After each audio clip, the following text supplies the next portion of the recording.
Good morning. Thank you all for joining Architecture Sarasota for our last day of Mod Weekend. It's our 11th annual. I think that those of you who have been participating in events, you've heard me say this has been a challenging year. Definitely ready for 2025. But we were able to, after 10 months of planning, that all kind of went to the wayside, and we were able to... Pivot. Yes, Christopher. I'm not ever using the word pivot again. We were able to change our theme, Restoring a Sense of Place, which is about our disaster recovery program, and I'll talk a little bit more about that at the end of the day. So today is really about, initially our theme was called The Reawakening. And part of the reason it was called The Reawakening is because John Howie, who is an architect, historian, architectural historian, who wrote the book, The Sarasota School of Architecture, published originally around 1997, he through the lens, right, we often do of history, tried to get some order to what happened here, the origins of the Sarasota School in the middle of the 20th century, I'd argue as early as the 1930s, but certainly 1940s forward. And at the end, he called it the decline in new directions in the 1960s. And he used 1966 as a sort of definitive moment in time. And in 66, there was a number of things happening. First of all, at least locally, you got Philip Hiss wrote his famous Whatever Happened to Sarasota, and he left in 67, so he was sort of decided Sarasota was not the place he hoped it would be, and he left for England with his family. 66 was also Robert Venturi, the architect, wrote Complexity and Contradiction in Architecture, which he called, and I quote, a general manifesto. It was published by the Museum of Modern Art. He claimed it wasn't a general manifesto for postmodern or sort of challenging modern design, but that is what it was doing, right? Mies van der Rohe's less is more, he said less is a bore. So there was changes. Rudolph was also on his way out at Yale, so there was larger changes happening. But in 66 was the moment that Carl Abbott, who studied with Rudolph at Yale, was in the class with Norman Foster, for example. He shows up in 1966. So at least at that moment in time, Carl was the kind of keeper of the flame, among others. So that was our theme. That's kind of where we started. This morning is sponsored by Damien Blumetti Architects.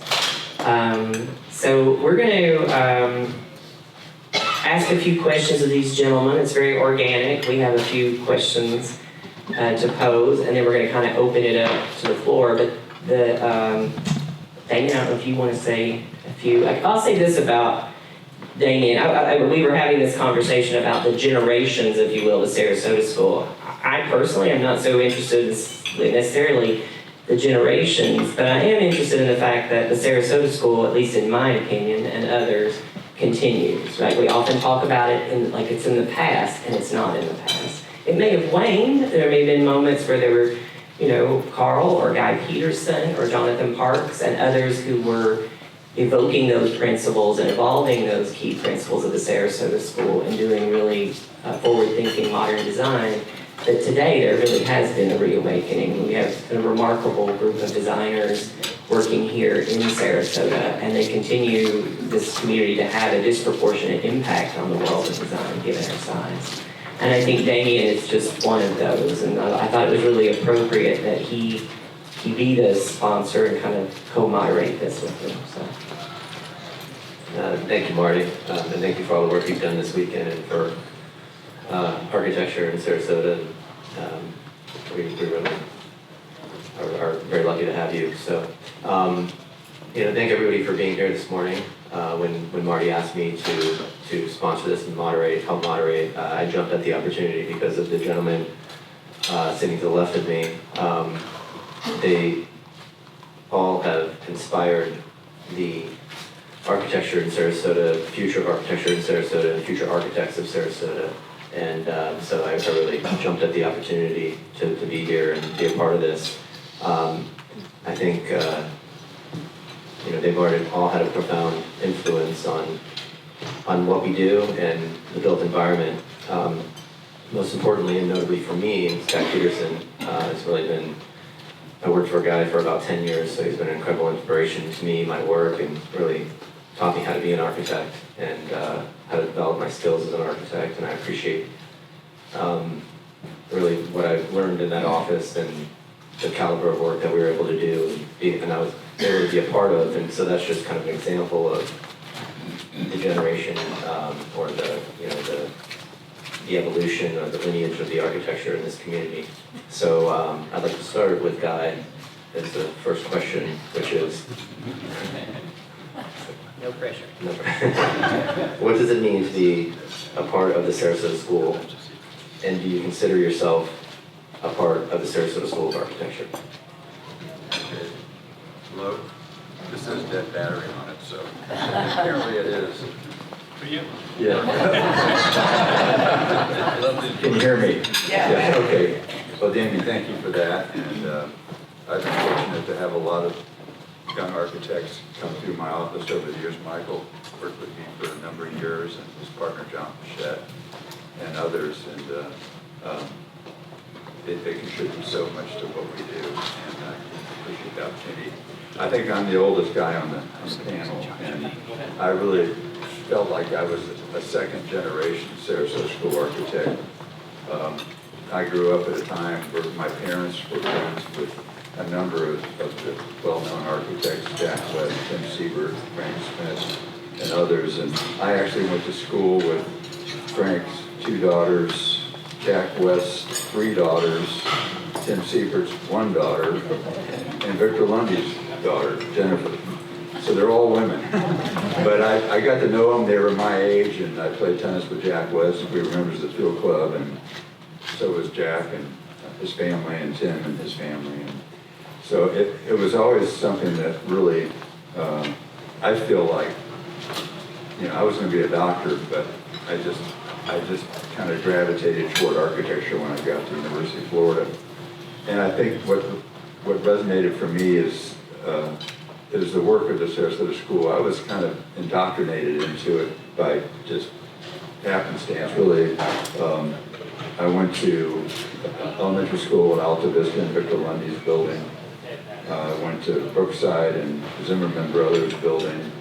I went to Riverview in 1969. It was still a relatively new building with no air conditioning. I talk about a building that really worked with all these passive design features.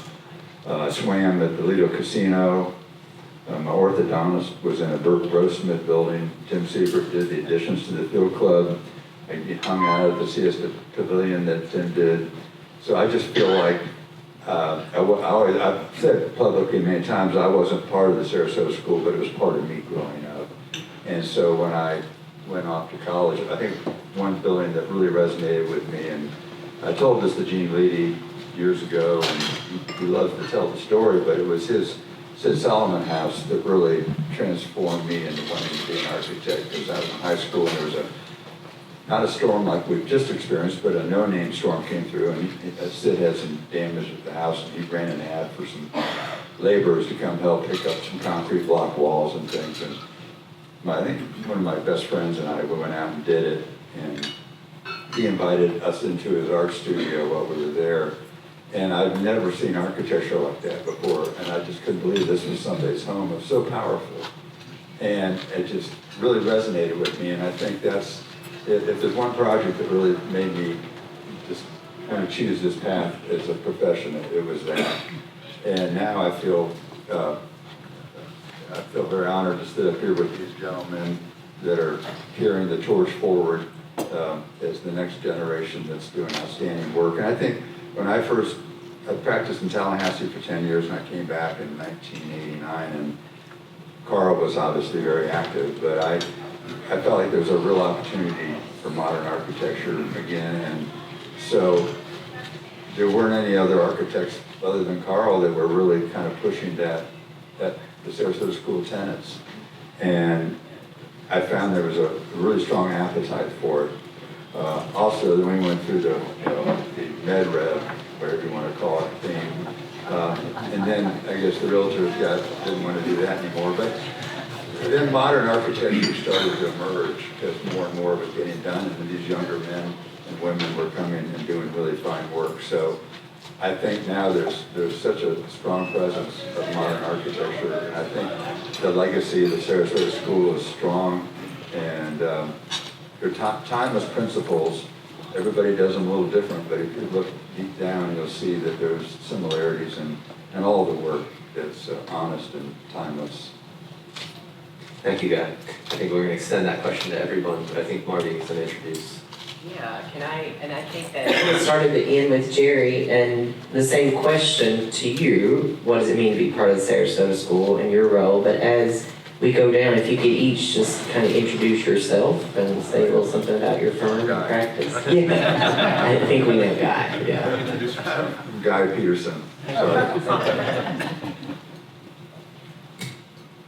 I'm Jerry Sparkman. I moved here in 2001. 2001. And I was just telling Guy, I remembered Frank Smith hired me. And he said, you want to come to Sarasota? And at that point I was up in the Panhandle where we're just vacationing.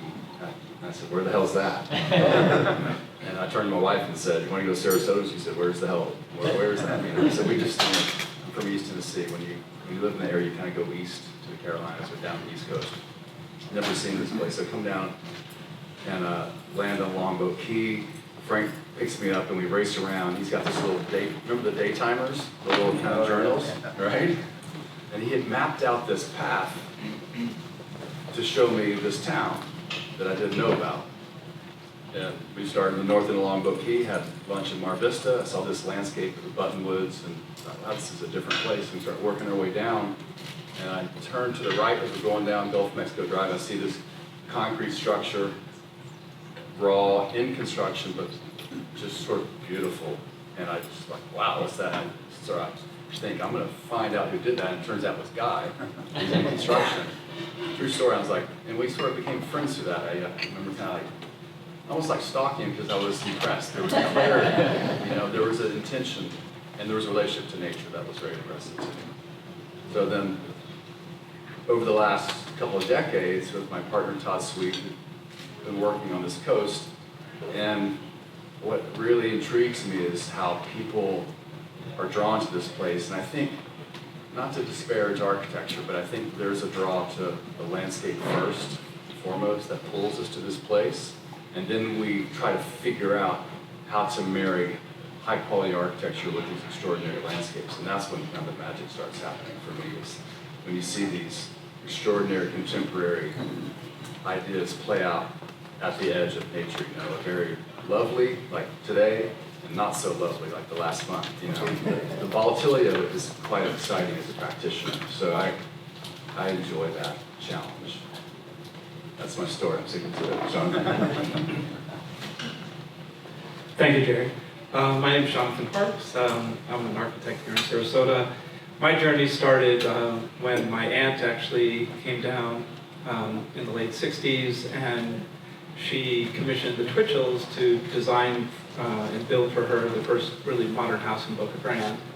And so I came down when I was 10 years old, and everyone got a bedroom, and I got a sleeping bag under this stair. But it was a floating stair that came out of the wall with, 20-foot rods that went up to the ceiling. And I woke up every morning looking at that. And then during that trip, her friend Gail Hicks was building a house, and I met Carl Abbott. So I met Carl Abbott when I was 10, 11 years of age.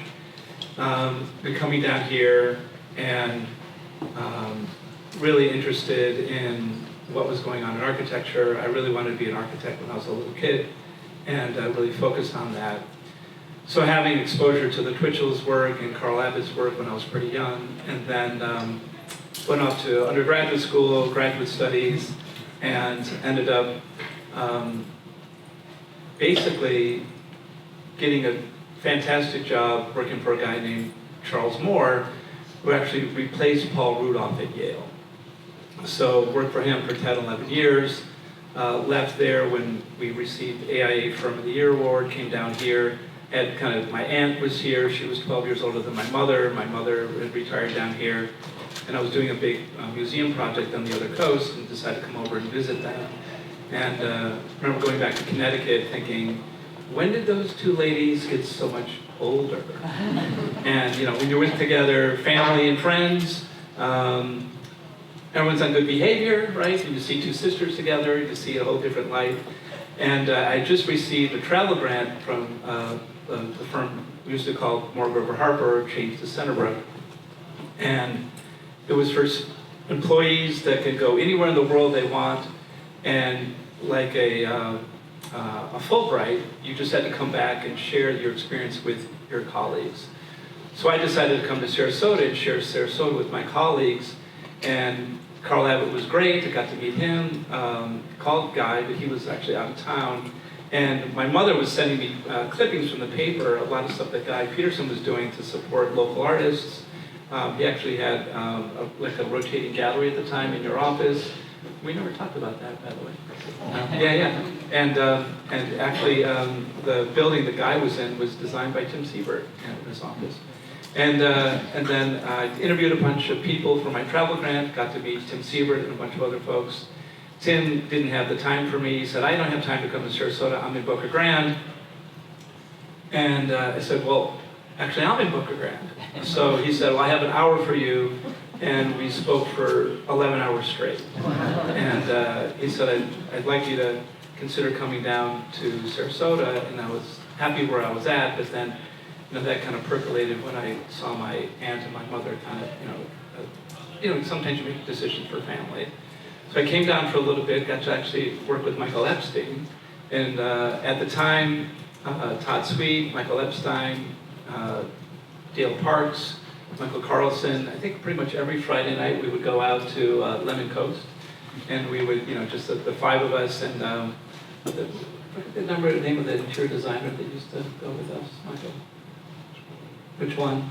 So it's just a group of us, and this would be 90, 96, 97, 98. Guy was heading into, for sure, his heyday of really taking the mantle from, I think, Carl, and really kind of, showing the path. And, of that group, we all eventually talked at one point, we'll have our own firms, and ultimately that's really what happened. And so it's been an interesting journey. I've actually got to now restore a bunch of Paul Rudolph structures, and we're actually now doing over the Cocoon House. Michael also worked on the Cohen House as did I did, Sarasota High School, the Deering House. I know there's all of them, it needs some level of work over time, and then just recently a bunch of them got damaged with the storm, which is really a little bit why we're here. But it's been a really eye-opening experience, and knowing Carl Abbott when I was young, and then I think that really Guy was the one who kind of kept the flame going, and the distance between, let's call it, Carl Abbott and myself is too far.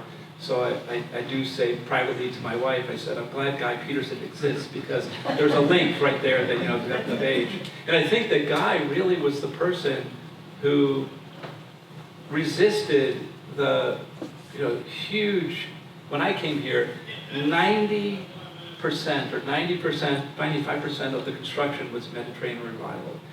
And Guy was really one of the few, and Siebert Architects with Michael was the other one, that were really kind of holding on to that, but it was kind of like on its last breath. And when I came into town, not knowing anybody really, and being kind of that person that, it's like I was pretty curious, sometimes I would go to a house that I thought, oh, I know that's a Paul Rudolph house.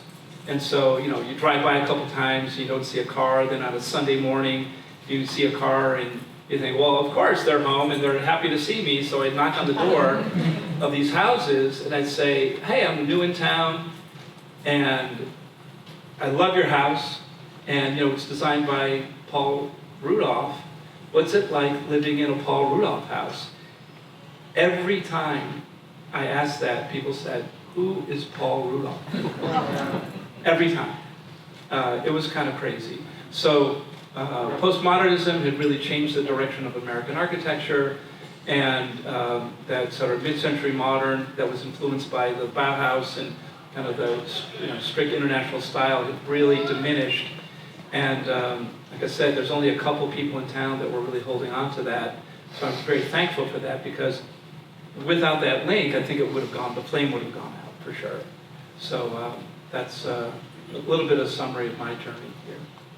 Michael? I think this works, yeah. So my grandmother lived in Bradenton. She was from New York. I grew up in New Orleans, went to school in Louisiana. And if it hadn't been for the fact that the oil industry was experiencing a big slump right when I graduated, I'd probably still be in Louisiana. But all the architectural jobs had dried up, because behind what was driving it and people's ability to afford things was the petroleum industry, as well as others, but it had an effect on everything. So I started heading towards Granny's house, and stopped in Pensacola. Well, all the business in Pensacola was really driven by people from Louisiana going to the beach. Went to Gainesville, and of course they're graduating a whole flock of architects, students every year.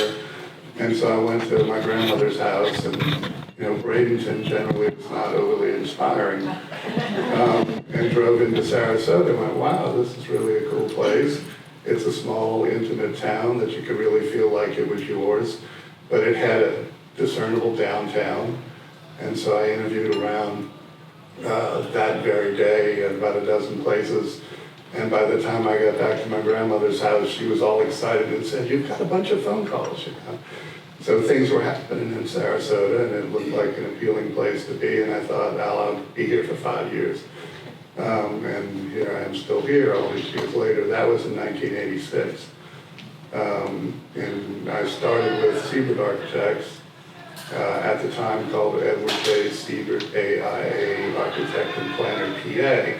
And we had to write that on every sheet over and over again. But Tim was still there. It was before he retired. And so worked with Tim. Started there in '89, worked with Tim for 5 or 6 years before he retired. Sam Holliday took over the firm. Sam had been with Tim for many years. And over the years, well, basically I was the designer at the firm at that time I started, and have been more or less, other than certain projects, ever since.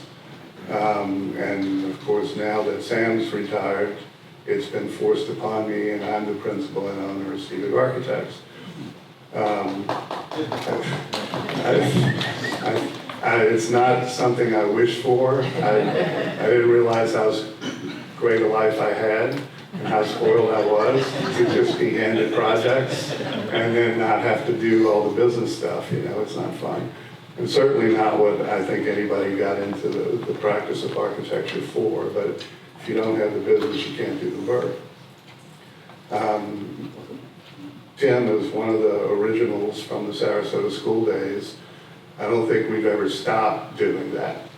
And he's, he can say a lot in just a couple of funny, interesting words. And so over the years of working with Tim, of course, he passed along his depth of wisdom that he had gained from all of his years working with interesting clients and things. There were those awful times when every client came through the door said they wanted a Mediterranean revival house, because that's what the realtors told them they had to build if they ever wanted to be able to sell it. And we did a lot of work in Boca Grande, and they were, Key West cracker kind of vibe going on there. And so we did it was how clever could you be within the stylistic constraints that were sometimes codified, and still do a house that's really mid-century modern, or at least evocative of that, and gave people the kind of life that they could. I think that it's still valid today because it enriches the lives of the occupants.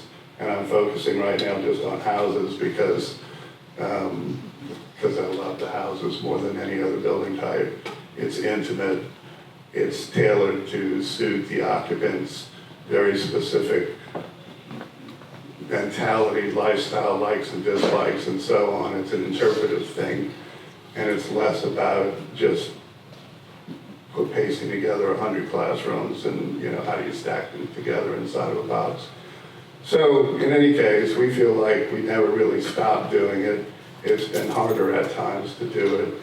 The resurgent interest in modern has certainly facilitated us being more happy with what we do. It wasn't just happening here, it was kind of starting to come back around the country. I give a lot of credit to Marty Lieberman and Heather Dunhill, put together a symposium and got Lundy back here, and it was a great event and exposed a lot of people to the work of the mid-century period here. And following that, it was just an incline back towards people wanting modern.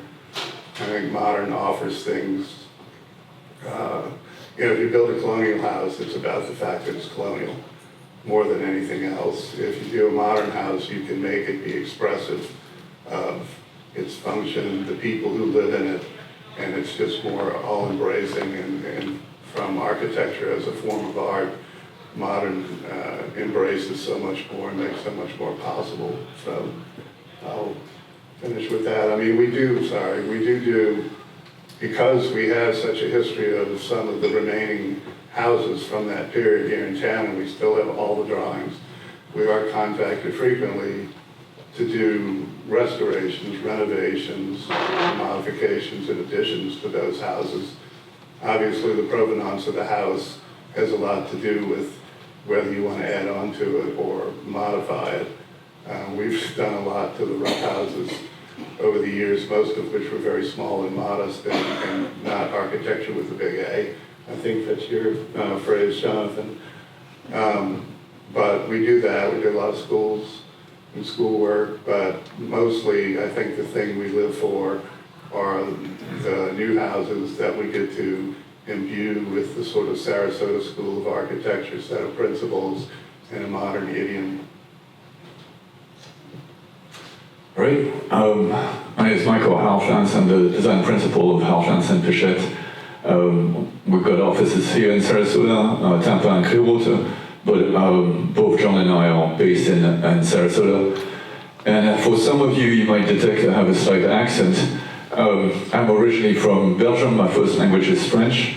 And I came to the States when I was 18 for like a month, an exchange program. Ended up staying a year, and at the end of that year, I was married. So I ended up going back to Belgium, studying architecture there, and I came back to the States to do my graduate work at University of Florida.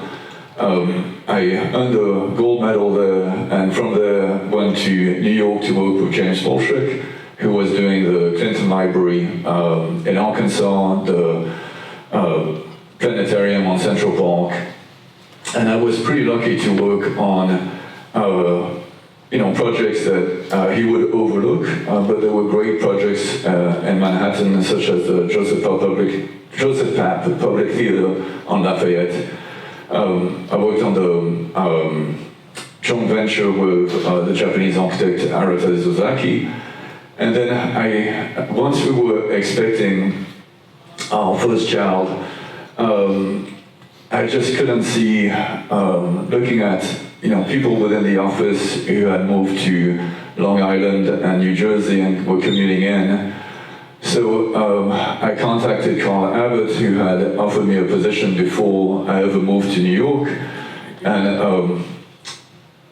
he still had a position, which should have been a little bit of a red flag, but nonetheless. I came down and suddenly learned from Carl in terms of his, the quality of his work, the focus on, tying the interior to the exterior and so forth. And after a few months, I switched and went to work with Guy, and I learned a great deal from Guy in terms of how to, which things that I try to emulate now, how to run an office with dignity, how to delegate and still keep control, and which I still do now. In 2006 we had 3 months of good times, and then the world ended. So John ended up getting his contractor's license so that we could do design build, where we would design a project and carry it through construction. So the few projects that were still around, we could keep for the duration of the project, and we continue to do that. I think in many ways we've become better architects for it, in terms of you draw something and you really think about how to build it. And that has really supported our office for a long time. In terms of the Sarasota School, at this point we continue to do houses. We also do housing.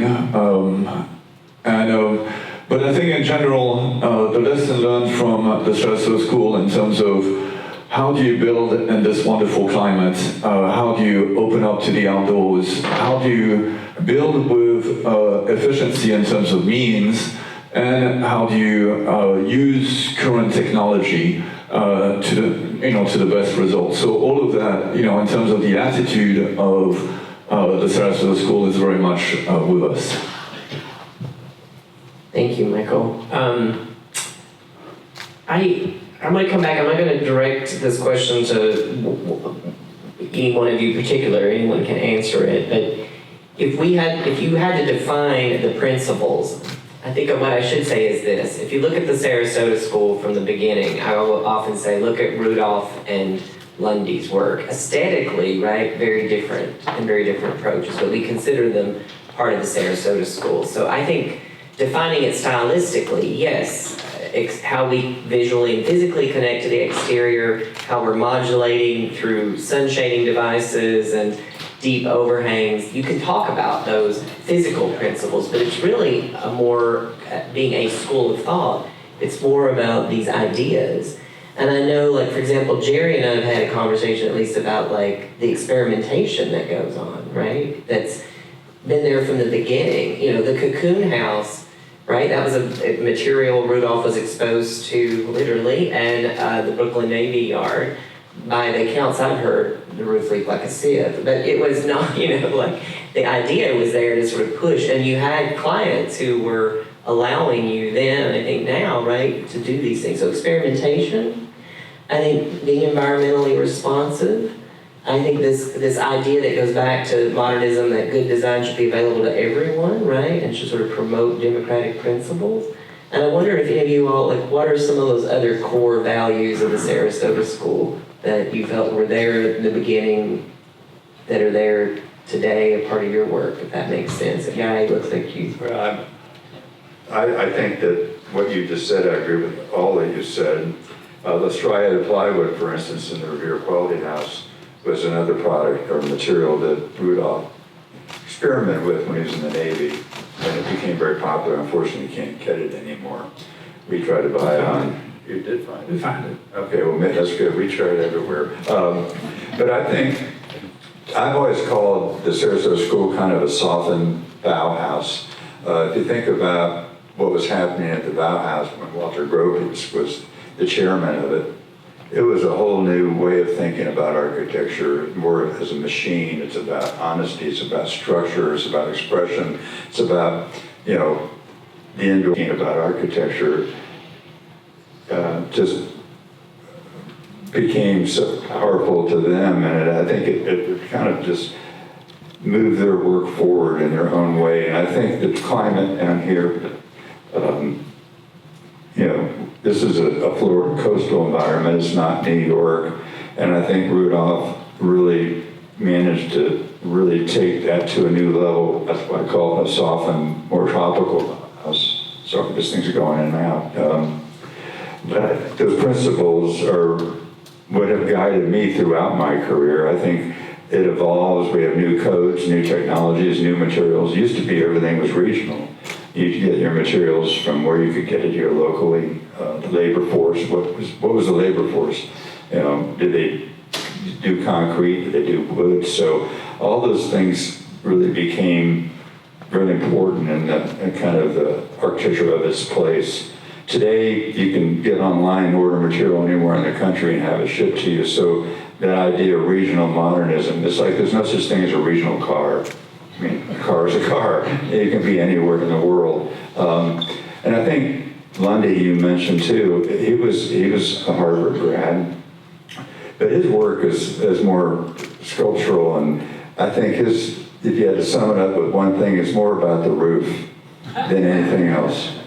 It really is, and beautifully done. I mean, I think the guy was a pure genius, and I'm sorry that we lost him this year. But I think there's those principles of international style.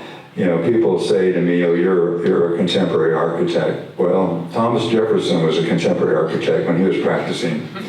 You're an architect of your time.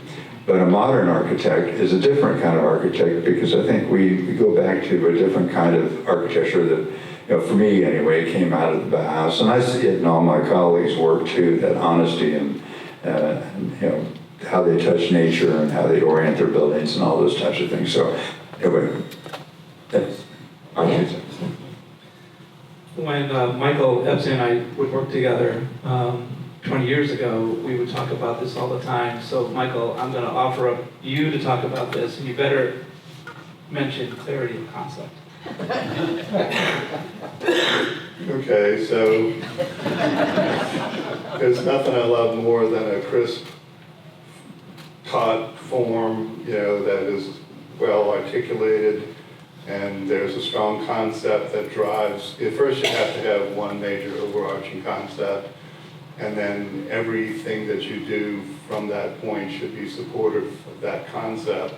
So when you look at the house, let's say it's dancing cubes, you know, that's a kind of artistic concept, and then hopefully it's derived from your deep understanding of the owner's needs and program and all of that. You're not just creating fantasy, you're trying to make something that people will use and should be expressive of who those people are, or at least their hopes and dreams and things like that. So good, strong geometry. Don't plant bushes at each corner like they used to do. It sort of takes away from the strength of the geometry. We're always doing battle with landscape designers who all seem to have learned out of the same book. That was appropriate in the colonial days, perhaps. But in any case, clarity of concept, crisp, clear geometry, visual extension, and always everything for me, regardless of style, you know, and we're happy that nobody's coming through the door asking for Key West cracker anymore. But regardless of style, you know, when you're walking through a house, it ought to be an experience. And instead of seeing the dead end at the end of the path, you should see openness. We're working very hard always to relate inside and outside so that they're a piece and a part of each other. It's a great way to make a small house feel really large. The edge of your living room is the yard, and what's the boundary out there in the yard instead of the plane of glass that seems to dissolve. And getting that plane of glass to dissolve is all about the details and how the glass goes right up to the ceiling, and there's nothing to stop your eye from flowing from inside to outside. So playing elements that sweep from inside to outside or the same material, both inside and outside, or at least appear to be, has become really difficult to be as honest as they were able to back then before air conditioning. Those block houses where the block you saw inside was the block outside. Obviously, with the advent, air conditioning changed a lot of things. People didn't, the houses before air conditioning, it was all about strategies with screens so that you can open your house up and not have to deal with the bugs and all of that. So a lot of spaces were stacked behind screened areas, and that was designed into the house, not like the ubiquitous pool cage these days that just strapped on. Michael, when we were talking about this, you know, together 20 years ago, you know, that kind of imprinted on us, where getting the big picture right was incredibly important. You know, if someone wanted a courtyard house and you gave them a ranch house. It could be the best ranch house in the world, but you got the big picture wrong. So listening to the client was also incredibly important, and then getting all the details right, so. Yes, the details, so much of what you see here today, the details don't support the idea. Or 5 years later, you start to see problems. It still has to be well crafted, well detailed, well put together. You still got to keep the water out. We have incredible glass available to us now that wasn't available then. So, I mean, some of the houses we're doing are 60% glass, floor to ceiling, wall to wall. We work really hard to get rid of all the little slivers of wall. So the glass goes all the way to the sidewall, and the sidewall goes right to outside and those kind of things. It just transforms the house into, you're inside, you're fully air conditioned, and you have all the safety and security being inside, but at the same time, you feel almost like you're on the porch or you're out in the yard. And I mean, obviously there are places and houses you don't want to be like that. The little box of a room in the plan that you go into and watch TV or something like that. But I think the thing that we're able to offer now, and economically so in terms of air conditioning cost and all of that, are houses that have extensive, walls of glass. I think other big transition that happened was the invention of the sliding glass door back in mid-century. And all of a sudden, housing changed. When you could have walls that you could open and close and be really open to the outside. We had to figure out how to detail all that. Yeah. You'd look at a Rudolph set of drawings and be 9 sheets, and then we put together 90 sheets to do the same thing now. Yeah, and you hope, then you gotta sometimes stand over their shoulder when they're building it and make sure they're doing it so that it will end up looking the way it needs to look. I mean, in modern, the beauty is in the details of the construction. There's not things applied and decorated. You might have a beautiful wall of a great material, but it's executed, simply.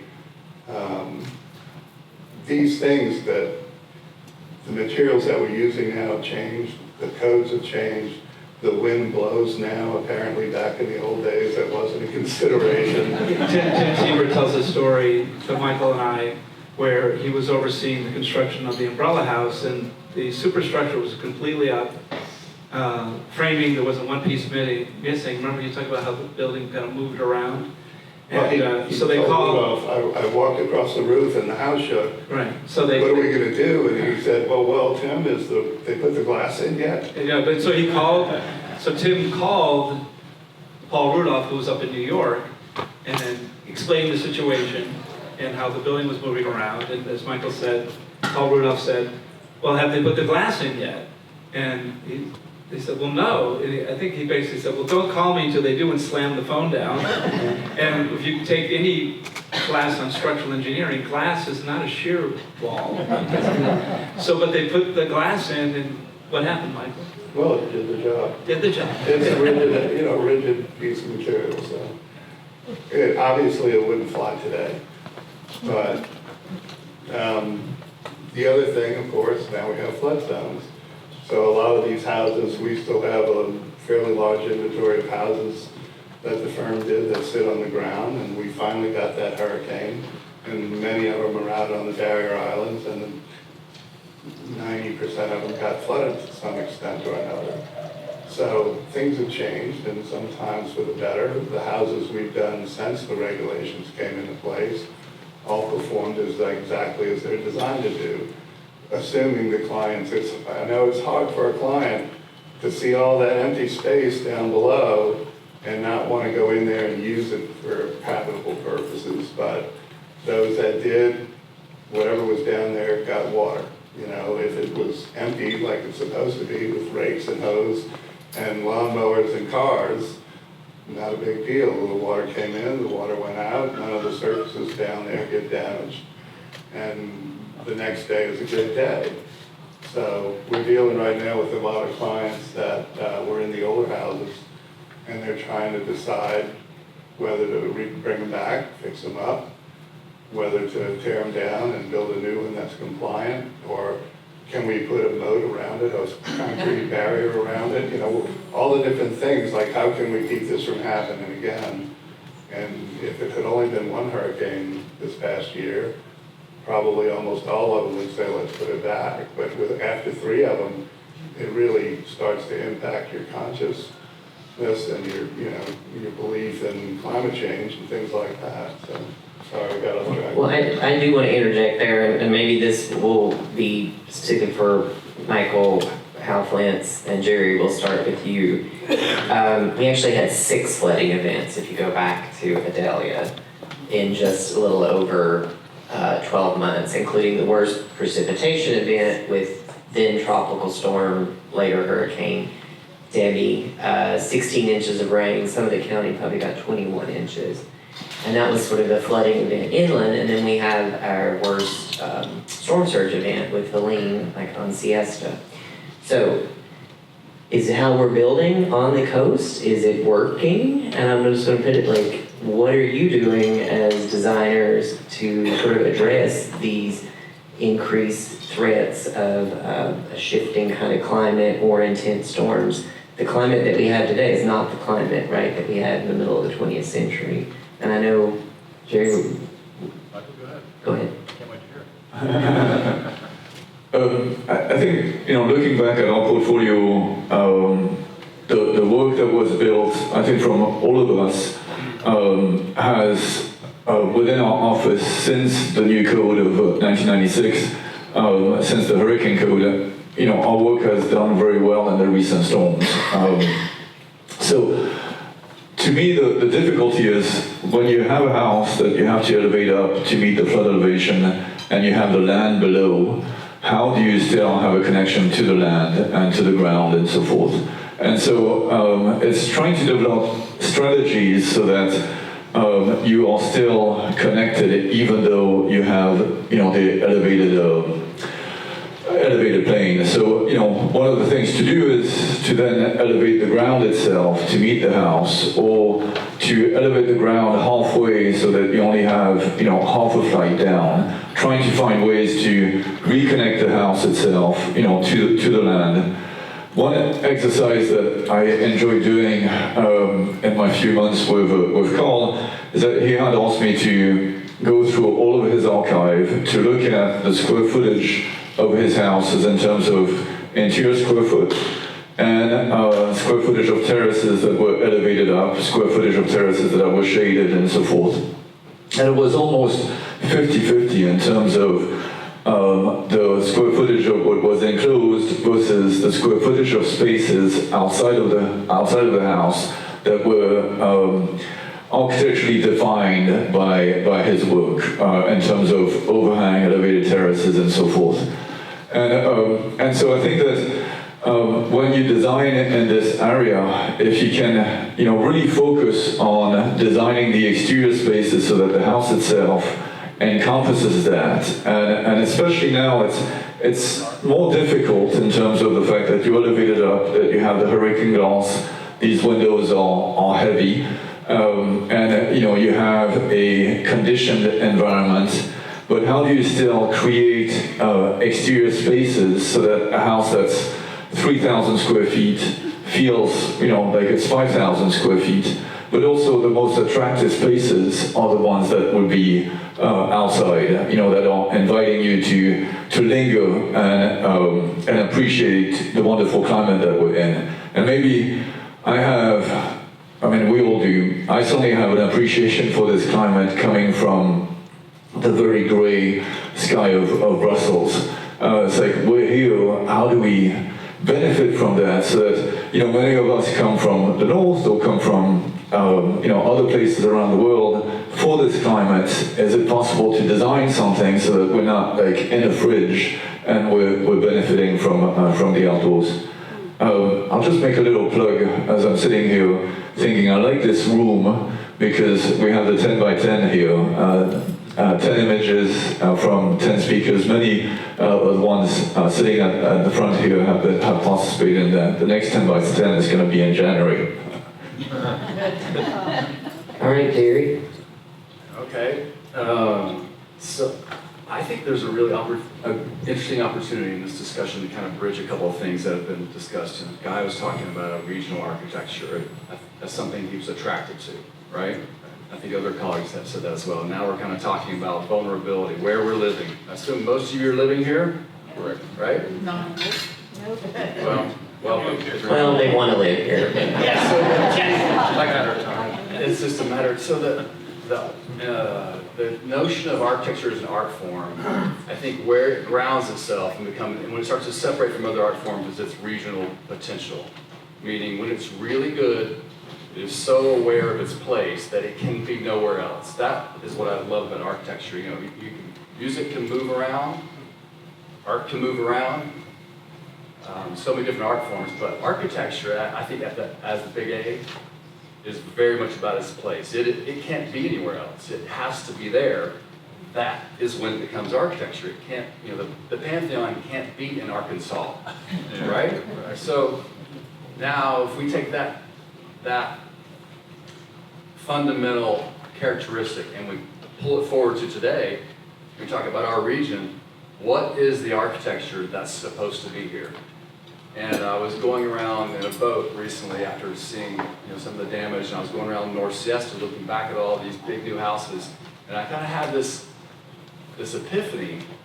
I didn't have clarity for 24 years until now. I looked at it and said, wow, a lot of this is wrong. Like it's fundamentally wrong. Its relationship to the place is not calibrated very carefully, and if it was, we'd have less damage. So what I mean is, you see it in the mid-century work, and sometimes you don't see it, but basically, we live in a flood-prone area, right? We can all probably agree with that. Therefore, why don't we kind of become a culture that builds in a certain way? And that building would be Guy and I were talking about, it's really common sense. Let the water go through. Just let it pass.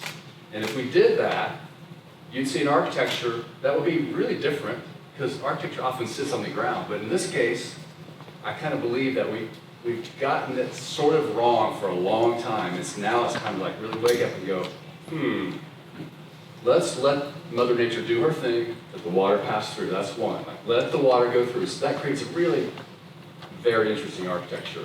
I think about his studio. Think about these things that you've done. Like you float across the land, you don't land on it. So that I love about architecture, when it's hyper focused on its place and you can't move it.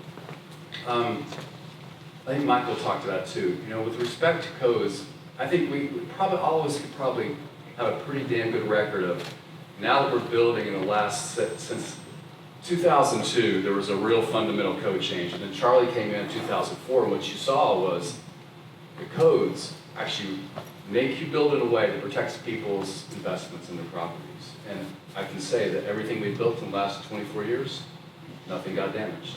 And I think probably all of you could so you put those two together, relating architecture to its place, very carefully to its place, and you build appropriately, you can be a resilient community. So to me, what's really good about what you've done, Marty, is resiliency, I don't think starts at the building level, I think it starts at the community discussion level. Like, what do you want to evolve into as a community? Do you want to continue to build down the ground and get beaten up? Or do you want to lift up and look at the coastal Carolinas, look at the Keys? That water goes straight through. They get up the next day and they wash it off and they go about their day. So to me, that's a conversation that we should mature into. And this is a start. I think resiliency, Marty, starts with conversation at community, regional level, and then it moves to the bricks and mortar stuff. Well, one thing I'm interested though is, we keep talking about single-family houses, and the Sarasota School was a series of houses that were a certain distance from one another and this idyllic place. But in 1957, we had about 77,000 people living in, actually under 70,000 people living in Sarasota and Bradenton area.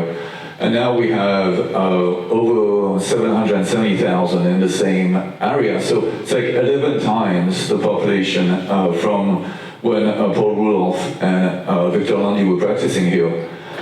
And so I don't think, to me what's really interesting is that how do you take the lessons from those small houses to housing? And what I really appreciate about Tim Siebert's journey is that he did adapt through the growing demands of creating really interesting housing projects, and also Paul Rudolph in terms of the tower that he did in Singapore, where you could still see within the unit the floor plans that we saw on the screens earlier on, that those floor plans are still there, but they found themselves, in a residential tower in the tropics, and still allow for a relationship between inside and outside within his tower. It's like, how do you take all of those principles to a much denser program? And that to me, I think, could bear a lot of importance, so that the work of the Sarasota School wouldn't be irrelevant in terms of just looking at those houses, but to look at those houses in terms of how the architects, such as Frank Folsom Smith, also transform that into projects of high density and into cities. I'd like to add one more thing. Jerry and I were talking beforehand, but he was talking about letting the water flow through. There's a house that most of you are familiar with. It's Rudolph's Cohen house on North Casey Key. And I was having lunch in North Carolina last week with Michael Walker, one of our premier builders here in town. And he said that the client, Betsy Cohen, has been pushing him to harden the glass walls, to protect the glass walls on this one-story, or it's two-story, but it's a wood frame house. And he said, that's the last thing we should do. We need to let these windows fail and let the water and wind go through the structure, or you're going to lose your structure. And that's what they did. And they have water in it, but some of the windows went out, but the pressures went through the house, and the house was safe. So that's part of that common sense thing that you're talking about. And I also think, the codes, I think you're referring to 96 when Andrew came through probably. The codes have become very strict. Just fasten your seatbelt now. This is going to be another new code that's going to be more strict. And these codes are really help force architects to make the right decisions. It's not a suggestion, these codes. Like a stop sign's not a suggestion. It's not optional. You have to do these things. But I think where architecture comes into play, and I like the capital A for architecture, but I think is how do you deal with these jurisdictional requirements and do them in a creative way that solves the code, but yet creates timeless and meaningful architecture. You can just jack it up in the air and be done with it, but I think how do you take those codes and make them some special part of your design? And I think I always look at jurisdictional requirements as an opportunity. Some of the most challenging houses I've done are the ones that are so tough jurisdictionally, and end up building a Swiss watch because everything has to be so tight. But these codes are the minimum. Yeah. And I think that when we look at everyone here and they're talking about that their projects for the last 20 years or so have had no real damage, it's because everyone up here isn't designing to the minimum. We're all designing better than the code. There's the LEED certification, leadership through energy and environmental design. Some people, deploy that in terms of resiliency. Some people just look at the code and says we're gonna do better than that. I think our office has done 25% of all the LEED Platinum certified houses in this region, and we try to push that on our clients in a good way. Everybody here is always talking about, if the code says put the floodplain at 8 feet, we all probably tell the client, well, let's do 9 or 10, to anticipate. Our job is to look out for our clients' best interests, always, whatever it is. And when we talk to them about the code, you have to have a real strong, open conversation with the client about, okay, you're gonna, you want to spend this money wisely. So what does that mean? And so I don't think everyone here has probably talked to. If I look at the house that Damien recently did, which is an AIA award-winning house, that's the poster child for what Jerry was just talking about, elevating it up. And it's, obviously, it's not the first one we've seen. Phil has talked about that, but he talked about elevating people up above the bug line. So if you ever read his narrative, trying to get away from the bugs, when my family had their house done by Twitchell down in Boca Grande, I remember every time we drove down to Florida, we get to the Georgia border, my father would pull over and buy the screen that he would put in front of the car. By the time we got, to Boca Grande, there'd be 1 million bugs on the front of the screen, completely killing, all the. Now you do that trip and you really don't have those bugs. But when you were a kid, the Florida bird was a mosquito. I forget who told me this. That may have been Jim Holliday, architect that I studied with. He was Frank Smith's partner. He was Frank Smith's partner. He said mosquitoes don't fly higher than 12 feet. Right. So that's maybe why they elevated their houses. So. And her house by Twitchell had a huge screen cage. In fact, the screen cage was beautifully designed, but the house was smaller than the screen cage because the biggest outdoor room, and the idea was live outside. It's kind of like, it's 1970s. Maybe air conditioning is somewhat reliable, but maybe not. So if it does not work, you don't want to suffer. So you're doing things to look out for our clients' best interest all the time, including everything that we just talked about and probably 20 things we haven't.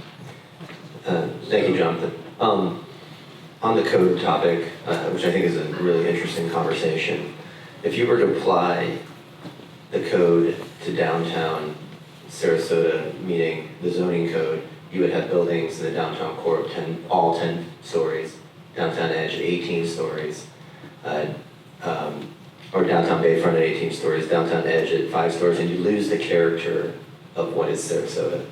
And my question really is about the character of Sarasota and how it evolved over its existence is, houses that were on the ground and, not everybody can afford to raise their house up. So my question is about the 50% rule and how you think what the recent events apply to houses that took advantage of the 50% rule. If you don't know what that is, it's using 50% of the value to renovate the house and keep it on the ground level in flood-prone areas. So this is a really important time in the crossroads of Sarasota and in the evolution of Sarasota with houses that are in the floodplain. So my question is about the 50% rule, which is a more provocative question here, and Marty's going to add something to that. Well, I just want to add, because I've been meeting with so many, Restoring a Sense of Place, our disaster recovery program, among the 5 things that we're doing, and I've been meeting with people in their flooded homes, and it's been mostly residential, not all, in terms of stewardship, ownership, but we've been talking about emergency, what's called determinations of eligibility for the National Register of Historic Places. Because if a house is deemed eligible, it doesn't actually have to comply with the 50% rule. Okay, that's fine, but you all heard me say this a couple of times throughout the weekend, but I'll say it one more time. Our official position as an organization is we're going to help people do these determinations of eligibility because, quite frankly, if we don't, we're going to lose Rudolph's and Twitchell. We're going to lose quite a bit. But in doing so, we do not advocate putting it back exactly the way it is. You have to begin to adapt, and adaptation, right? And because this is not going to be our last event. Now I hope it doesn't happen for a long time. We all do, but I've lived my life by you got to prepare for the worst and hope for the best. So I just want to add that piece to it. What's the line about you do something wrong, you do it again? What's the definition of insanity? Yeah, right. So I think what Marty's saying is there's a really interesting conversation kind of just about to bloom in our community. You got a historic building stock from the 50s. You have a changing relationship to nature. How do you keep your head aware of those? And I think you have to be willing to adapt while learning the things from the past and live currently, and don't get too stuck because that can make you vulnerable. So, But don't lose our sense of place. yeah, so it's a tough discussion. Go ahead, Mike. Part of it is how high is high enough. I don't know if everybody's aware of it, is within the last year, FEMA reissued its flood maps and actually lowered the flood elevation 2 to 3 feet for a lot of places. Now, these most recent storms, from what I can see, did not top the revised elevations. But so if you're in a house that only had 2 inches of water in it, you might be feeling pretty confident that you should put it back the way it was and just move on. and hope that next time it's not quite so bad. And the ground elevation at these houses varies considerably, and the flood elevations vary considerably. Some of them are at flood elevation is plus 12, and they're sitting on ground that's at 4. So the water's going to be 8 feet high if it ever comes to pass what the modeling shows. Meanwhile, one of our other clients, they're at elevation 4.5, the floor's at 5, and their flood elevation is 6, at the worst case supposedly. So it has a huge influence in people's decision making as to what to do following the storm event. Should we put it back? Is there a way that we can put it back that if it happens again, we're limiting our exposure, how much has to be torn out and replaced? And other ones, most of the clients we've had over the years since the code changes, maybe they only had to go up 3 feet to comply with flood elevation, or 4. By the time you're at 4, most people go, well, why not just go 8 so I can park underneath and use that space underneath? But then that makes them feel like if you do the house as a hovering mass above the ground and it's open underneath with maybe just a garage and some storage, it doesn't encourage them to use all of that area under there. If you take the house strong all the way to the ground, but it's 8 foot tall crawl space, they keep looking at that area and going, I could put a bunch of stuff in there. And so now there's more stuff that can be ruined when and if it ever comes again. And this series of hurricanes this year may have changed their mind about what they should be doing down there and not. But it really runs the spectrum, and a lot of it has to do with how high is flood elevation and how high is your ground as to the decision making that ends up being embedded into the house design, new and old. I just want to interject one thing there that I could maybe shed a little bit of light, since before I came here, I did work for the federal government. I was our country's first historic architect for climate change. And the people who are I got to interact with the key climate scientists who did the report that ultimately informed the FEMA's decision to lower. And I asked, and they knew it was going to be controversial, and I'm like, what are you doing? And they said, well, the modeling has gotten that much better. And we really feel like we have to be as honest as possible based on the science. Now again, the models aren't perfect, but they were like, that it's got to be good science and good data. But let's put the FEMA, the areas that flooded with Debbie that were out around the celery fields, they weren't in floodplains at all. So it really had to do with, in part, same thing in North Carolina, a lot of those areas weren't in flood zones that flooded. You got to understand where you are. Yeah. Inland, it's about rainfall and drainage. And Florida's probably 25 years ago, there was a big event. It rained and rained and rained. And when you drove down the interstate and you looked to the east, all you saw was water. Everything east of the interstate was underwater. And it took weeks to drain off. And the hurricane, the issue is rising water from pressure differential. Everything near the coast drains really well and will run downhill to the bay if there's downhill to go. The water will strike its own level. So what we do near the coast and in Sarasota, the west side of Sarasota is a totally different set of circumstances than what you might be concerned about east of here. I think there's another interesting thing that's happening since these 2 storms came through our community is just locally we have 3 jurisdictional agencies. We have Sarasota County, we have the City of Sarasota, and we have Town of Longboat Key. All 3 of them are interpreting FEMA differently. And Michael Walker was telling me the county is saying that you can take 2 feet of drywall out of your house and repair that, not go against the 50% rule. And there's some other interior things like cabinets. He called the city and they said, they're absolutely dead wrong. You can't do that. You got to count those. And then he called the woman that runs Town Longboat Key. Yeah. And she said, he went out there and there's putting red stickers on all these houses. Maybe some of you are on Longboat Key. And they say these houses are unoccupiable. And she said, the reason they're doing that because it's the way FEMA wants us to do it. So as design, I'm glad I'm semi-retired, but as design professionals, Not now. yeah, it's like rules du jour. You don't know what, and then your clients say, what can you do? And you say, well, I'm not really sure how they're going to interpret this. So I think it's just, it's a challenge to stay up with all these things and you know, just something you have to go with. But I want to go back about the parameters and Guy, where you said about jurisdictions too. There's a great quote that I use also, like, art is born from constraint and dies from freedom. So I think that you heard me say this about the weekend. I think if there's one community, coastal community in the United States that has the assets, the wherewithal, the intellectual capacity, the creativity, the design forward thinking, it's Sarasota. And I think if there's ever a moment for us to step up and be that model and to lead in this area, I think this is that moment. I don't know if you all agree with that, but. I completely agree, and that's why I suggest it's not building by building discussion. It's a larger regional discussion. How do you want to grow in the next century? You know, if you look at data, for instance, you map for resiliency.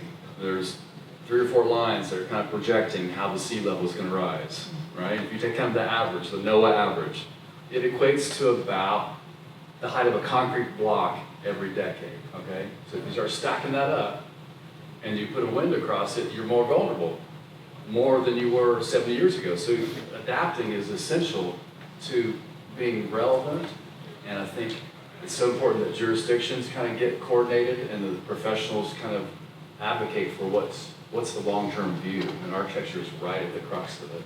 When we have clients come from other regions and they meet with us, we sit down with them and we say it's different here. We call it the science of building. We talk about, right at the beginning, internally in the office, we never want to present a scheme to a client that can't get permitted, can't get built, and doesn't look out for their best interest. So we do a lot of front-end work just to make sure that all those boxes are checked off. And I think that's kind of the foundation to every project that starts, whether it's a residential project, an institutional project, a governmental project, or a commercial project. It's very important. Like, for example, when we did the Palm Avenue parking garage, the city wanted to have the retail spaces be at street level. And typically we elevate those spaces about 2 feet above the center line of the street just to get them up. And so if you ever go by that building and tap on the glass is over an inch thick. It has a hydrostatic slab that's 18 inches thick. So when you're walking in Kojo or any of those, you're walking on about 18 inches of concrete. And the idea is the antithesis of what Jerry just talked about. And that was, we wanted to be resistive because one of the overarching things that we wanted to accomplish was not lose the connection for people who want to come in and out from the street, whether it's somebody in a wheelchair, or somebody in a walker, or somebody who's older, or somebody who's hurt, or somebody who's younger. We wanted that connection right there. So we had to kind of deploy the science of building to get there, and we had to find a system that would do that. We had to structure the building. So it's basically like a reverse swimming pool. So if you're in that space and there's a storm and the water starts to elevate, it's actually meant to be resistant, but there's a cost to that. 1 inch thick glass that holds back that much water is not inexpensive. Can I open it up? Are there questions from the audience? I have a question. All right. Ryan always has good questions. So you mentioned Mediterranean revival as this blight that modernism overcame. Can I clarify? It's not Mediterranean. It's Mediterranean revival was the 1920s. This is revival. Oh yeah. Okay. The original was much better. Red, yes. Do you have an example of something that is, I guess, as much of a concern today that we should be aware of? Because I don't think people really were aware of the problems that they were creating back then. Well, I was going to say, I think there's a lot of bad modern architecture out there. And that architects and builders, they see certain buildings that are popular and then they'll try and do some type of thing where they'll try and steal different details and think that they've created a piece of modern architecture. So I think that's something that's prevalent now, and I think, you know, I think all of us, we kind of have our own signature, but I've seen a number of houses that look like maybe I had done it, but I hadn't. And I want to make sure people know that I didn't do that.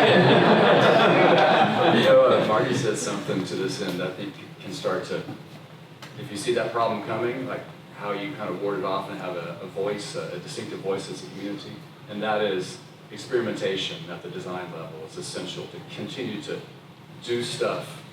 If you think about it, if you experiment, if you're trying something, you might even fail, but you're there at the front end. And everything comes after. If it's starting to kind of pick it up, let it do its thing. But I think for architecture and kind of to kind of rarefy the community, experimentation has to be way out front. You gotta be willing to take some risk and try stuff, fail, materials, relationship to the land. Michael's talking, I think, a really interesting point about urbanism and height. You know, how do you relate to the land? I think we should really begin to exploit that. You know, it's a changing relationship to the land. Well, who here amongst our group believes that the taller buildings that have shown up in Sarasota in the last 5 to 6 years are consistent and a good fit for Sarasota? I'll stick my neck out. I think you come over the causeway and it looks like downtown had a haircut. It's just one nice long line there, and it's not interesting to me. And I personally think that, like, take the View, for instance, and I understand why they're built this way. The developer buys this expensive property and they want to maximize the density, and they're limited to going 18 stories, and so they just fill the site up. I think if we were to not have that arbitrary 18 feet, and let people go taller, but when you go taller, you have to give up some property and create space between the buildings. And then the skyline would be a lot more interesting, in my opinion. But I think this arbitrary 18-story is it makes it look very pedestrian to me. So I think Michael been talking to a lot of projects that are commissioned by people who don't live here, don't work here, don't know the history. But Brian, I just want to address one thing about your comment about Mediterranean revival. When I came here, you know, that modernism had diminished to a very small percentage of the construction that was going on. But some of the work that was being done in that space was the apex of construction, and people did it very well. What had happened was it had gotten commoditized, where the Mediterranean revival style was being deployed into strip malls, gas stations, convenience stores, and it had lost its apex status. But I remember going into, for example, the Oaks years ago, 25 years ago, and there were very strict, you know, four-sided architecture, Mediterranean revival, very expensive homes, situated beautifully on large pieces of property, fantastic. And you know, I was trained, you know, as a classicist. Ultimately, I deploy that knowledge into what I do, so I could appreciate it. And I'm sure all these guys here understand the value of quality of design. It's when people, as Guy was saying, would be able to grab something and start to, like a stage set, right? The principles, it was just applied to the facade. It didn't have where the floor plan and the elevation work. Modernism does that well. Strangely, postmodernism does that well. Only any style that's adapting to its era, whether it's, you know, I mean, used to talk about how, you know, back in the day when people were building, it was the architecture of religion.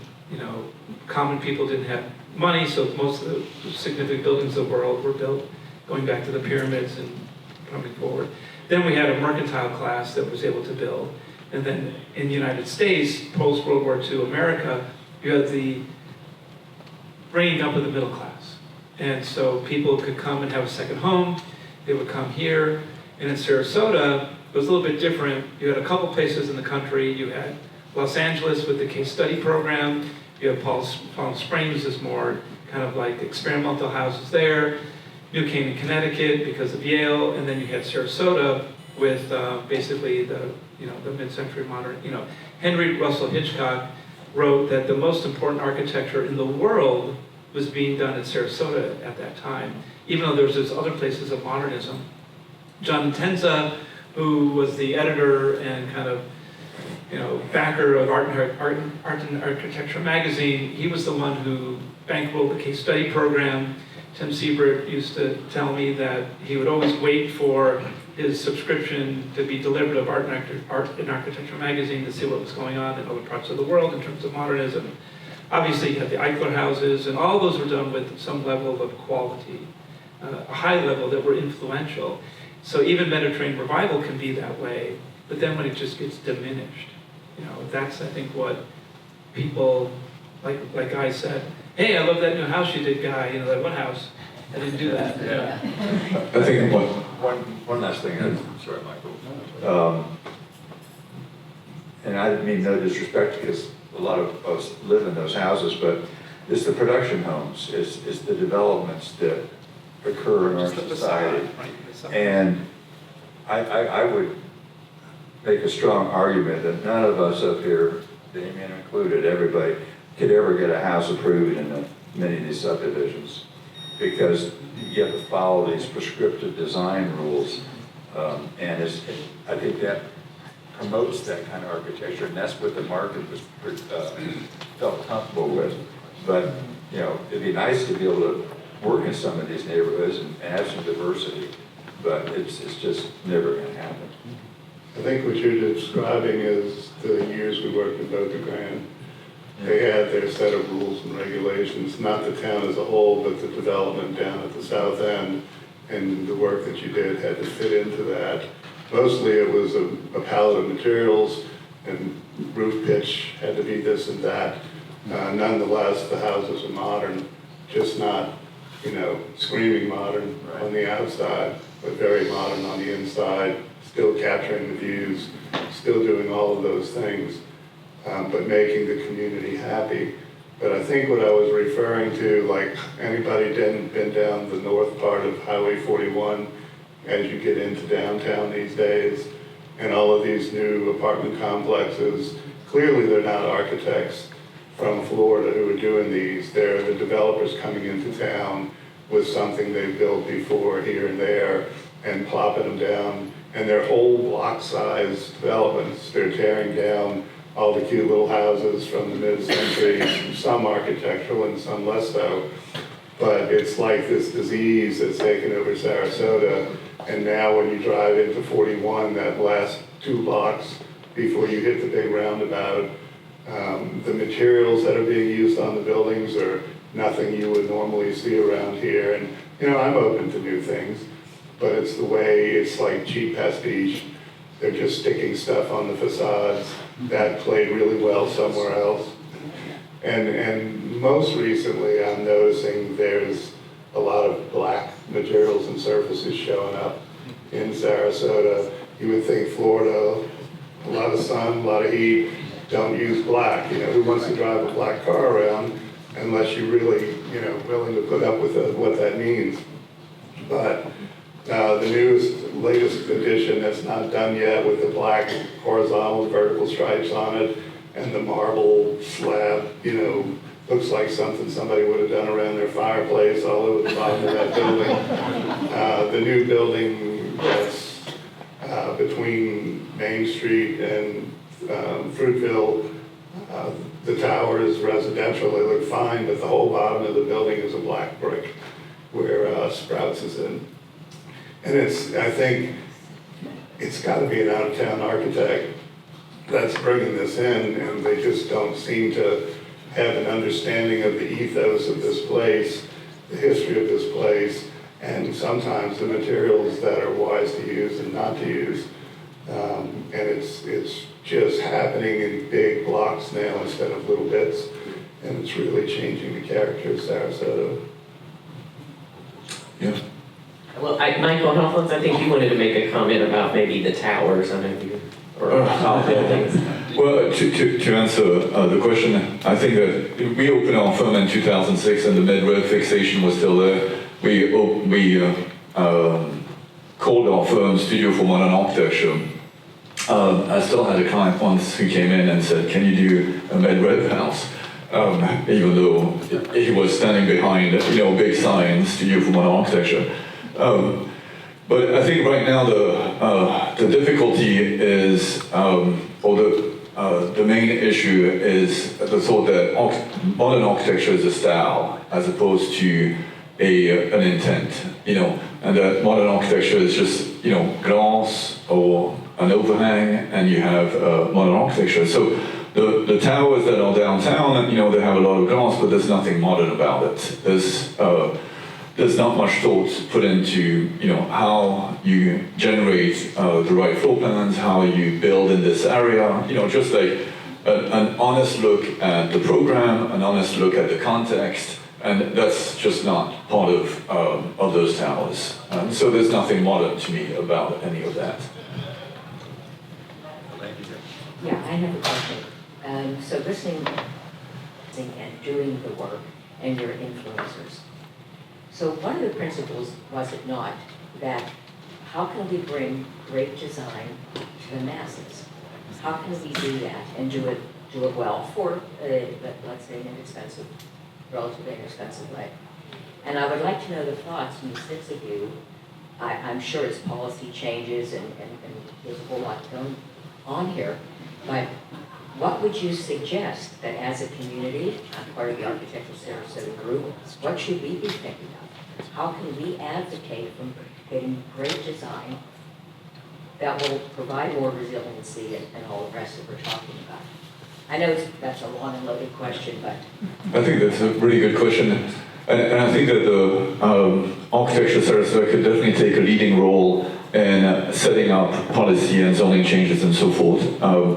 I've been, and Damien as well, I've been involved with the Sarasota Planning Board and the chair of the Planning Board right now with the intention to have a seat at the table to to make suggestion in terms of how can we change the zoning to get better design, so that and those little zoning changes can have absolutely an impact on the entire city, as opposed to us with our practices doing like one project at a time. We can certainly, with our expertise, have an influence on the entire city. There's been some very good changes that have been done recently in terms of increasing the density. Last week we talked about allowing tools to keep the historic structures and transferring the zoning value of the historic structures onto other pieces of property so that you have a variety in the city. So, I think Marty asked a really difficult question earlier in terms of the 50% rule. And what do we do with the houses that are gems, but that are at the wrong elevation? And it's really hard to say we need to restore them when next season we might have exactly the same result.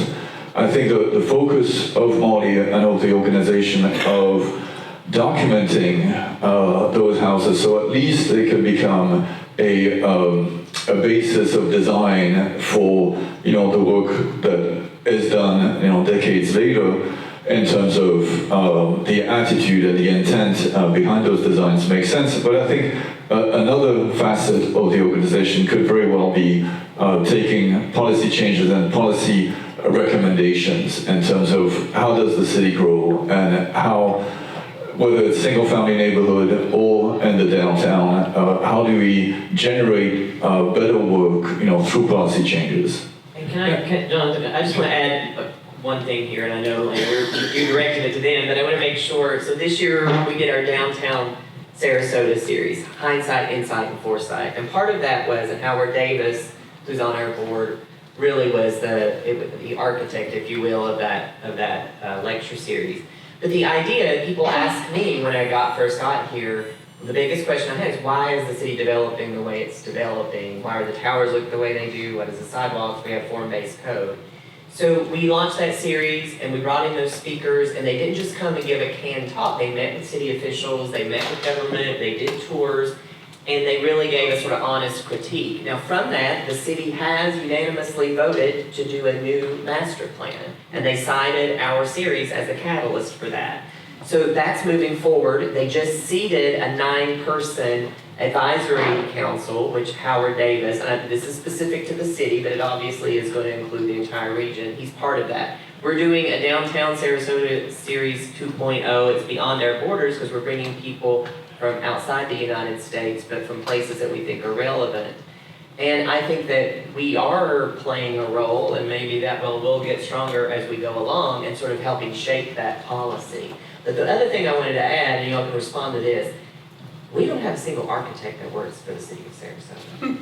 We don't have an architectural review board, right? Like Gainesville, Florida has one, right? That's like, well, I push that, but so I think that, and the state of Florida is very involved in our property rights, right? So we can't we couldn't put together an architectural review board, is my understanding, and require those kinds of regulations because it's against state law. But what we could do is do an architectural review board where we say to developers, if you're willing to go through the process of having your design reviewed by an independent group, then you get incentives. Maybe you get to go higher. You see what I'm saying? Like, rather than the stick, we make it the carrot. So I think that there are ideas that we can explore as we move forward with this new planning process for downtown. So I just want to throw that to kind of help frame that. To your question, this is not a new discussion. I was just recalling that in 1984, I was having a conversation with one of my professors, William Huff, and his family actually commissioned a building by Lou Kahn, and he was going to architecture school. He was working for Lou Kahn, and about a year into that, Kahn's office didn't have any work. Now, if you know Lou Kahn's work, it's very specific about its approach to modern design. They had a very wealthy client come in, and she wanted to have Lou Kahn design her a building, and they just rolled out the red carpet for her, spent hours just showing all the projects and everything that they've done, and she was very enthusiastic, and just at the end of the 3-hour interview, she said, I want to hire you, but I have one condition. And like, what's that? It has to be colonial inside. And so Lou Kahn has all these employees, wonder if he's going to make payroll, and he turns down the commission and says, I'm sorry, I can't do that. But then she says, can you recommend someone? And he said, hold on a second. And he went to his desk and he wrote it on a piece of paper, folded it over, put it in an envelope, sealed it, and handed it to her, and she walked out the door. So everyone's wondering, okay, what architect did he just recommend? Like, oh my gosh, like, who are we giving this job to? And of course, you know, Lou Kahn's pretty strong personality, so it took a while before somebody kind of knocked on his door and asked. And his answer to the question of who did you recommend to be the architect for the project, he said, the only person I could recommend, Thomas Jefferson. So it's sticking to your principles. Well, what Jonathan's really talking about, we don't create, you may be creating projects, being a developer. You have to change the hearts and minds of the client base. Because they come in and say, here's what I want, here's what I need. You can talk to them as much as you want. You know, some will go, oh, okay. You can show them a vision of something better than that, and others like, it's got to be that, that's what I want. And you can choose to throw them out, or you can choose to enter the devil's lair and try and figure out a way to use architecture to satisfy their needs without being, you know, this is what we did in Oak Grant. So we're not the genesis of projects. We're the pencil, you know, in a way. You've got to change the people. And for big projects where there's the city's involved and there's review and all of that, it's the code that represents the people. But for houses, one set comes through the door at a time, and they come in loaded with what they want and what they know. Jerry, you want to? Yeah, Elaine, you asked about how you change, you know, I think a lot of this conversation is about sort of there's one of like the image, the stylistic approach, and I think there's relevant discussion. There's also ways that communities are already dealing with it, that we're not there yet. So for instance, the east coast of Florida, they're dealing with elevation 2, let's call it. So they're putting in place ideas and policies to experiment with how you create a future relative to a coastal community that's prone to flood and vulnerabilities. That's what I'm interested in. Yeah, so I think, How do we do that? like Jonathan said, this is not a new conversation. In fact, we can learn from other communities. So east coast of Florida, you can go online right now, you look at Miami Beach, you go straight west, it's called Sunset Miami Beach or something. It's due west from Miami Beach. They've been doing very significant improvements to their community to anticipate the next 100 years. Some are working, some are not. But they're starting to have a discussion, and they're putting into place through policies that have been adopted by the community to kind of be more resilient. So that's one version. The other, where'd Marty go? You might know more about this. So this discussion about the 50% rule, I have to say there's kind of almost like a feeling sort of disingenuous or kind of doing the wrong thing. I've done many 50% rules, and I'm proud of those, kind of up until now. Meaning, I find it almost malpractice to say to someone, you should improve that structure knowing full well it's vulnerable. So then how do you then save history and cultural relevance and go forward? And I think one of the tools that's out there now, it's pretty new, 2019 I think, the Secretary of the Interior has put out a document. Historic communities like Charleston, real low-lying communities that have this beautiful historic architecture, and they want to know, are we going to lose it, or are we going to keep it, and how can we keep it? You go to this document, there's numerous examples of how they're taking these structures. Some are going up 3 or 4 feet, they're stepping back down, some are going up higher, but they're already doing it. Yet they're saving the structure. So I think that is a kind of that's a telltale sign of maybe where we need to be headed. Like, hold on to stuff that's valuable, but be willing to adapt it. So you're referring to the National Park Service Correct. as it's the flood guidelines for rehabilitating historic properties. That's it. And I would literally remove historic and just say existing properties. Perfect. Because the guidelines fit any existing building. And it's exploring everything from elevation to wet proofing, dry proofing. If you were at the symposium yesterday, you heard from Jenny Wolf, who has been involved in Charleston, for example. They had developed elevation guidelines for the battery for the historic core. Actually, was a former student of mine who oversaw that process. So there are other communities and I think lessons that we can learn. I also had shared, we have a project coming up with the Department of Interior and National Park Service. This is relief funding from Hurricane Ian. So we were trying to be proactive, and we voted as a board. It's a big project for us, a multi-year study that's a vulnerability assessment of our historic resources, mostly architectural buildings, cultural landscapes, and districts here in Sarasota. Then a decision-making framework that we're going to use, working with the community to kind of say what are the best strategies. And one strategy on Siesta Key or one property may be different than a strategy right on Longboat.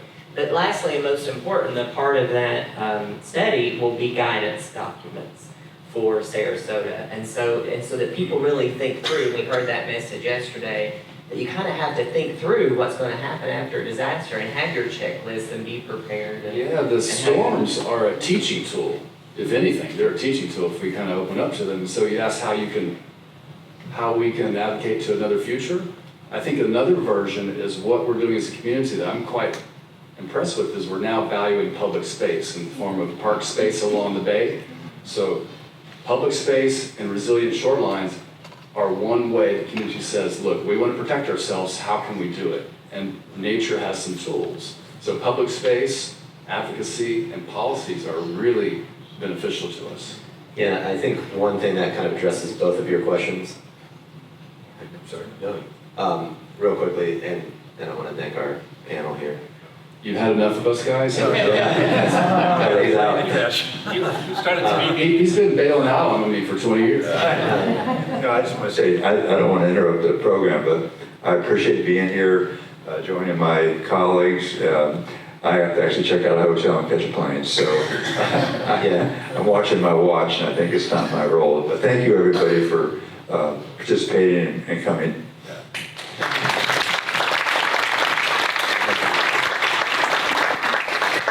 There's some questions for the audience, Damien. I saw some hands. Yeah, I just wanted to just address both their questions real quick. I think Sarasota is kind of at a crossroads right You want to now. do a group photo before you? Great, And I guess we'll pause it there.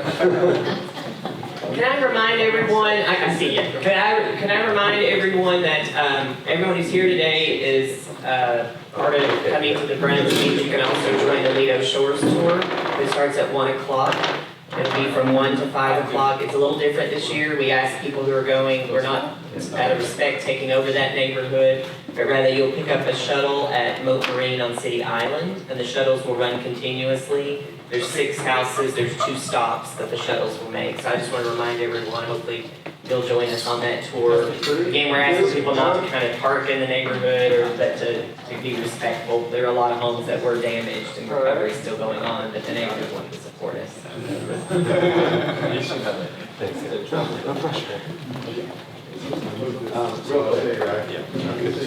We desperately need an architectural critic in Sarasota. We don't have one, and we need one. So if anybody's willing to take on that on, architectural critic. Look in the newspaper? Yeah, and nominate Marty too. Just let us approve everything. Anyways, I think there's one more question. I think we're gonna run out of time. This gentleman was behind you here. Yeah. Are you still on Do any of you have any thoughts about St. Armand's Circle? No, I get off Obviously, it's currently going on. Oh, okay. Yeah. What was that? Great commercial space. Oh, yeah, thanks. What happens there?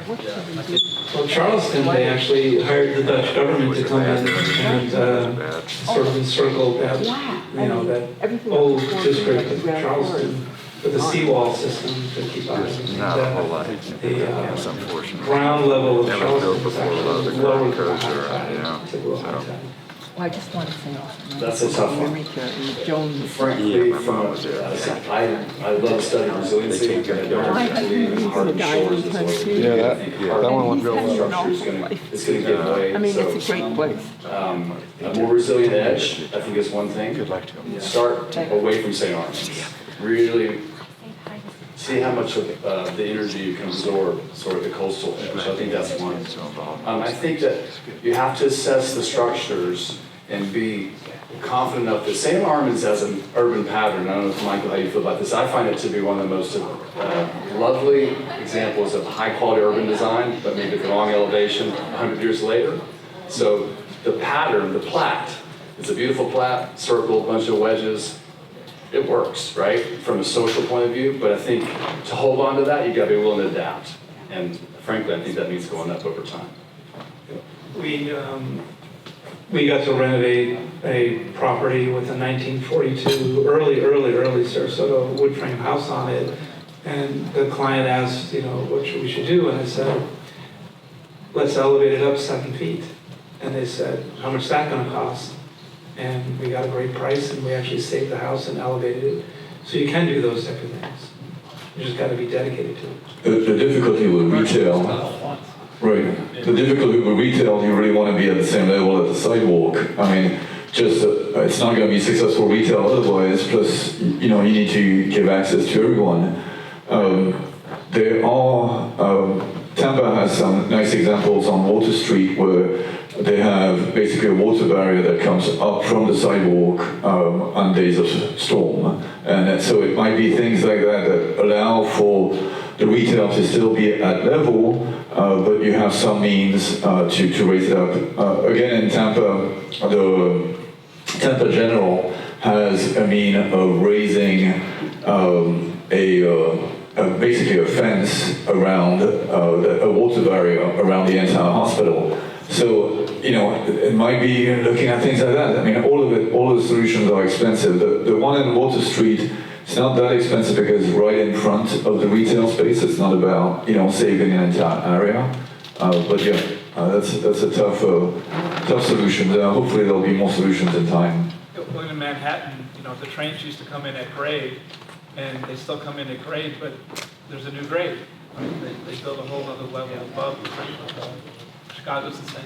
The Dutch in Rotterdam, the Dutch after the war, they said, let's just hold the ocean back. So they built that barrier. But I know the Dutch came over to the East Coast, and the East Coast people were saying, what do you think? Well, we have a very limestone porous base in the East Coast, so the water's coming up. Salt water's mixing. So incrementally, the kind of common sense thing is to kind of just edge your way up, I think. Just a tricky, Just, multiple it's owners. tricky, and I think Michael's right. You want to ensure that relationship of people to commercial space, that beautiful kind of, you know, there's kind of realities that you got to wrestle with. So New Orleans built levees. And then Katrina came. Hurricane did nothing except the water rise. Ultimately, the levee failed. And within a very short period of time, the whole city filled up. At least within that boundary surrounded by other levees that didn't fail. You know, now they've gone back and the Army Corps of Engineers has reinforced all the levees. But it always comes back to how high is high enough. But when you're in New Orleans, you really don't notice the levees. The streets kind of rise up and go over, and you're going from one low-lying area to the next. Instead of trying to recreate the whole town and build the whole thing up, you know, amazingly enough, the parts in towns that don't flood, unless it's really unusual, are the oldest parts of cities. Cities were always by rivers, back in the old day. Boats were the transportation. And the people who lived there, the levees along the river, every time the water would top the levee, they'd add another 2 feet. And over the years, you know, but they started off on the highest ground available because of the experience they had. And now the levees get higher and higher, but as cities grow, they're building outward from that highest ground. And the places that flooded the worst were the areas that were more recent, not real recent, but 40, you know, at some point, it had been so long since the water had flooded the area, they forgot how high the water can get. And so they started building in low-lying areas. And then, of course, those are the areas that were completely devastated and still to this day are not there, really. That happened here, recent storm. Well, and I mean, St. Armand's wasn't a mystery. Every time there was a king tide with wind blowing out of the west, the streets would be filled with water. You know, it just got high enough that it went into the stores and everywhere else as well this time.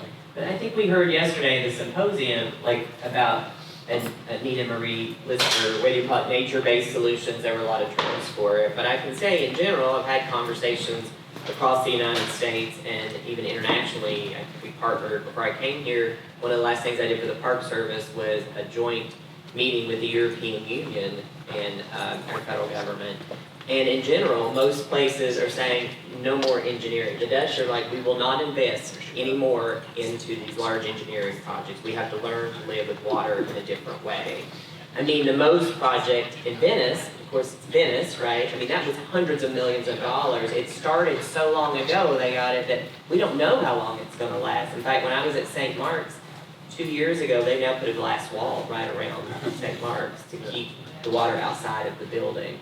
So I just want to put that out there again, these large engineering projects, we kind of engineered our way into this. I'm not sure we're going to engineer our way out of this. If you think about, like we were talking early on about this idea, a simple idea is that you want the water energy to dissipate gently across surfaces, right? If you put up something hardened, nature finds the easier course, right? So the water comes and it scours around the edge. If you build that hard edge, the edge of the corner is going to take the beating. So the other way to think about it is how do you have a more gentle relationship and let the water go through? That's one. You know, if you're too low, you're too low. I think you also kind of look at urbanization like Michael's talking about with respect to topography. If you go just north from here about, let's say 5 blocks, what you'll notice if you look at the evacuation maps, that's a hump. That's elevation 27, the land just north of here.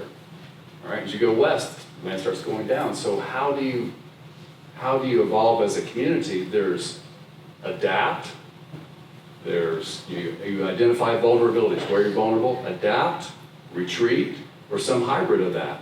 And what I find interesting about this discussion, I've not heard anybody say, we're going to bail out. So in other words, our relationship with the water is what's important here. And how do we do that intelligently over the next century? That's a cool design project, if there ever was one. And I remind everyone too that the Moderns That Matter, the Sarasota 100, which we surveyed thousands of properties. We had 580 nominations. Number 100 on that list is the water. we chose it very purposefully, that our relationship with the water, it's so core to our identity here that it's changed over the years, and now it's changing again, right? And so I'm gonna end it on this very high positive note. I want to remind everyone again, the Lido Shores tour starts at 1 o'clock, but it will be leaving, shuttles will be leaving from Moat Marine on City Island. I was also reminded that you're welcome to visit the museum. It's free of charge with this event, so you just check in at the front desk if you choose to. I want to thank Jerry Sparkman and Jonathan Parks and Michael Epstein and Michael Halflants, and especially Damien Blumetti. Thank you for helping underwrite our coffee and things. So I hope that this is just the beginning. I don't hope, this is just the beginning of the conversation about how we recover and how we live in a more resilient way. And I'll say, I feel like our job as an organization, and I felt this responsibly for a while, is to keep people in the place they love as long as we can. And what that looks like, we'll figure it out, right? We'll get there, but we're gonna do it. And we are, again, a very resilient community. So thank you all for joining us.